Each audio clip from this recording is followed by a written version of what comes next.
Você sabe o seu valor? O perigo do ego inflado. Eu sou a Cláudia Cotes, terapeuta da fala, e este é o Pode Valorizar. Começa agora o podcast Valorizar com os meus grandes amigos, e o objetivo é que cada um de nós aprenda sobre valorização pessoal e profissional. Tenho a honra aqui de conversar com duas pessoas que me ajudam na minha carreira e também na minha vida pessoal a eu ser melhor. Esdras, quem é você? Bem, sou professor da USP, no Instituto de Psicologia, sou membro da Academia Paulista de Psicologia. Esse é um detalhe, porque é onde se concentra a minha atividade, fora da USP, onde se concentra mais, por isso eu a cito. E tenho um consultório para atendimento de pacientes, trabalho bastante também com executivos.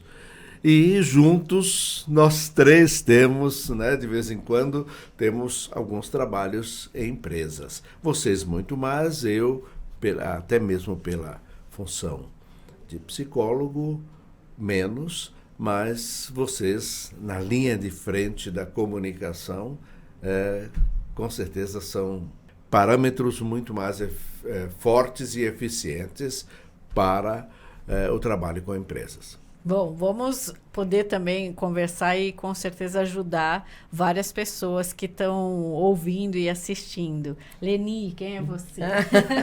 Bom, eu sou amiga da Cláudia, amiga do Esdras, sou fonoaudióloga, sou mestre, sou doutora, assim como Esdras, certo, Esdras? E a Cláudia. E me voltei bastante para a área da comunicação. Hoje eu costumo brincar que eu atendo as duas pontas da reportagem, né? O jornalista de um lado, então atuo junto a jornalistas há bastante tempo, e na outra ponta, a pessoa de relevância na sua área de atuação, que geralmente é procurada para dar entrevistas e que quer adequar, melhorar, desenvolver a sua comunicação. Então tem políticos, tem atletas, tem empresários, tem porta-vozes de empresas e por aí vai. São os dois pontos que eu mais lido. Eu trabalho com comunicação e liderança e tenho lá na Rádio CBN, o quadro Comunicação e Liderança todas as quintas-feiras. Ô Esdras, mas você é um super conhecedor das emoções humanas, e nós, fonoaudiólogas, a gente teve o prazer de ter contato com você por conta disso, não é? E nas emoções, nas atitudes, é que tem muito, muito da valorização. Como é que a gente, nesses tempos atuais, tão confusos, não é? No comportamento, sim, com as emoções afloradas, nesse período até pós-pandemia, o que você sente, o que você tem para ensinar para a gente sobre esse conceito de valorização? Pois é.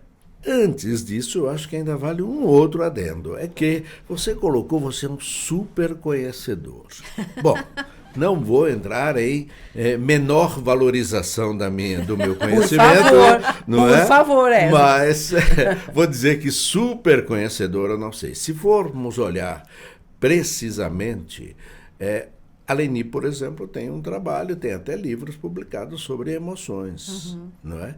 Então, se a gente for pegar esse predicado de super conhecedora, a gente passaria para ela e para você. Mas tudo bem. Eu tenho mais idade, portanto, fui de uma época em que existia um sabonete Vale Quanto Pesa. Não sei se alguém lembra disso. Desde então eu tenho preocupado com o meu peso e tentado emagrecer, porque esses conceitos e esses valores mudaram. Hoje se valoriza muito mais o cuidado corporal, a estética, saúde, e toda a saúde. Isso vale também para o profissional, saúde no sentido geral, concordo. Então isso vale também para o profissional. Eu acho que há que sim cuidar. Eu vou começar pela parte do corpo. Há que cuidar do corpo e da saúde, porque se você vai a um cardiologista em que ele é obeso, fuma, bebe, vive no nível de estresse corporal intenso, não pratica nenhum exercício físico. Naturalmente que ele desvaloriza a sua profissão e a sua especialidade. Uma vez que na cardiologia eles prezam por um estilo de vida saudável onde esses itens não estão presentes. Então, valorização é um tema importantíssimo, porque já a criança começa bem cedo a se valorizar. Quando você diz assim, filho, amarra o sapato, e ele diz, eu não quero. Quando ele diz eu não quero, ele está se valorizando, ele está construindo um ego capaz de enfrentar as imposições sociais. Então, ele faz isso de uma forma espontânea, saudável, vamos dizer inconsciente, mas que pertence ao crescimento, ao desenvolvimento dela como um ser que quer ter algum valor. Uma independência, né? Uma independência. Então, em todos nós existe isso. Ninguém gosta muito de ser anônimo. E Leni estava agora há pouco falando de quanto isso está, né? Quantos o Brasil tem, quantos... Influenciadores. Estávamos conversando, né, antes da gente começar a gravação, que a gente vive no país dos influenciadores. 500 mil brasileiros têm mais de 10 mil seguidores, que é a classificação que se faz para considerar que a pessoa está influenciando, quando ela tem mais de 10 mil influenciador, ou melhor, seguidores, não é? E é uma profissão que cresce cada vez mais, as pessoas estão absolutamente interessadas em fazerem isso. Eu acredito que é a substituição lá atrás do menino que queria ser jogador de futebol, da menina que queria ser modelo. Hoje os jovens querem ser influenciadores. É um dado muito forte. 75% dos jovens, Esdras, brasileiros querem ser influenciadores. Pois é, isso é uma autovalorização, mas que também tem o eco, encontra o seu eco na sociedade que o valoriza como influenciador. Exatamente. E é aí que mora o perigo, né, minha gente? É aí que mora o perigo. Eu pergunto sobre esse ajuste do ego. Se essa valorização, ela pode ficar exagerada, como muitas vezes a gente vê na internet. Super valorizada, né? Certo? Aí na psicologia a gente vai falar de narcisismo, que é quando então a pessoa se valoriza e se acha tão belo, tão perfeito, tão grande, tão influenciador, maravilhoso, que perde a noção de si mesmo, né? A perfeita visão do seu ego, da sua capacidade, do seu conhecimento. E isso eu sinto muito nos dias atuais, porque a internet, ela possibilita um conhecimento vasto, certo? Amplo. Eu posso digitar o que eu quiser, eu tenho acesso. Nem sempre verdadeiro, mas amplo. Mas sempre profundo. Mas isso não me faz técnica em alguma coisa, especialista em alguma coisa. Não. Então, vamos falar sobre isso. Quando eu tenho acesso a todo o conteúdo, eu quero entrar no mercado de trabalho e eu mesmo me auto-intitulo técnica em alguma coisa. Exemplo, eu viro uma mentora emocional. Eu começo a ensinar exercícios que não são da minha área de formação. Esdras, quando isso acontece, o que eu comunico sobre mim? De que eu sou fake. Porque temos ao mesmo tempo consciência de que, Cláudia, não domino aquilo, mas me coloco a falar sobre aquilo, me ponho a falar sobre aquilo e... Aí entra, né, obviamente, a questão do influenciador, que não fala, ele fala de tudo e não fala nada, com profundidade. E eu posso imaginar, Cláudia, que é extremamente desagradável para um médico que dedicou a vida toda à sua profissão, sua formação, estudo, e chega lá o paciente, porque no Google ele já fez toda a pesquisa, chega lá, A expressão é grosseira, mas me permita, arrotando o conhecimento. Porque não é um conhecimento verdadeiro. Claro.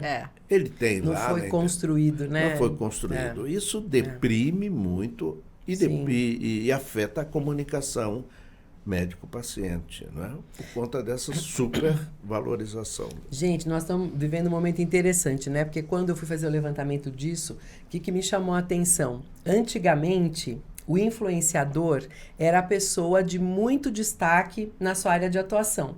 Então, tinham os filósofos, tinham os grandes conhecedores dos temas, e eles influenciavam de uma forma natural. Eles chegavam e, por sua autoridade moral, por sua capacidade de demonstrar conhecimento, as pessoas se sentiam mobilizadas a seguirem, a acreditarem, a colocarem intenção nas suas atitudes por conta disso.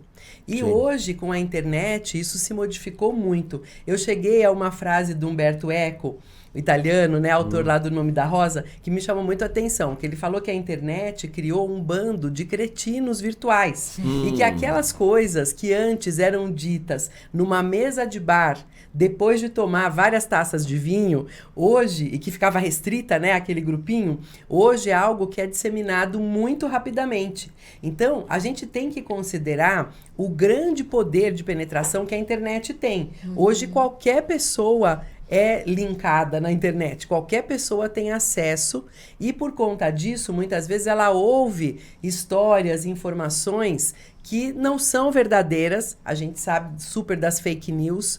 O nosso cérebro tem uma capacidade de processar parte dos estímulos que recebe. O que passa disso, e a gente tem que considerar que nós todos estamos vivendo um bombardeio de informações, o que passa disso passa a ser aceito como uma verdade, sem raciocínio, sem filtro. Então tem uma confusão. Exatamente. mental. Você gera uma confusão, você tem uma aceitação maior das fake news no momento que a gente vive por conta dessa superabundância. O Tedros Adhanom, não é que era ele falava em infodemia, que é uma epidemia de um excesso de informações, nem sempre verdadeiras, que acaba se disseminando e que as pessoas vão aprendendo. E como a nossa mente é limitada, a tendência é que a gente até deixe de lado, vamos dizer, o crivo da razão, o crivo da lógica daquilo que está sendo colocado, e a gente tende a acreditar. Então, a gente está vivendo um momento muito delicado em relação a isso. E junto, Cláudia, Esdras, dessa facilidade maior que a gente tem de acreditar, a gente tem também, no outro lado, um grupo imenso de pessoas que se diz influenciador, que se diz conhecedor de algo e não é real. E essas pessoas, de uma maneira sem ética e sem profissionalismo, sem nenhum tipo de cuidado, acabam se arvorando aí a pessoas que conhecem daquilo que falam, sobre aquilo que falam, e efetivamente não conhecem. Então a gente tem que ter um rigor muito grande, a gente tem que ter um olhar muito aberto em relação a isso, muito crítico às coisas que nós lemos, às coisas que nós escutamos, a tudo aquilo que nós consumimos na internet. Até porque, por conta da questão do algoritmo, a gente começa cada vez a receber um volume maior de informações em relação àquele tema. Então, isso aumenta a nossa probabilidade de, puxa, tanta gente falando sobre isso, deve ser. Não é? É um risco bastante grande, é um sinal de alerta que a gente tem que despertar nas pessoas. E olha, se existe uma pessoa desagradável, aquela que é chamada de sabe tudo. Pessoa que, independente de conhecimento, ela se intromete em todas as conversas, ela sabe, ela emite opinião, ela é dona da verdade. Isso é extremamente... E qual que é, Esdras, a sombra desse sabe tudo? É um inseguro. Sentimento de inferioridade. Só quem carrega consciente ou inconscientemente consigo, lá dentro, lá na parede de trás do cérebro, como o alemão costuma dizer, a expressão alemã, né, de lá na parede de trás do cérebro, carrega um sentimento de inferioridade, é que quer ser conhecedor e exibir conhecimento importante, admirado por todos. No próximo episódio, dinheiro a qualquer custo. Vale a pena? Você tem senso crítico? Vamos falar sobre a importância do conhecimento e da experiência. Até lá!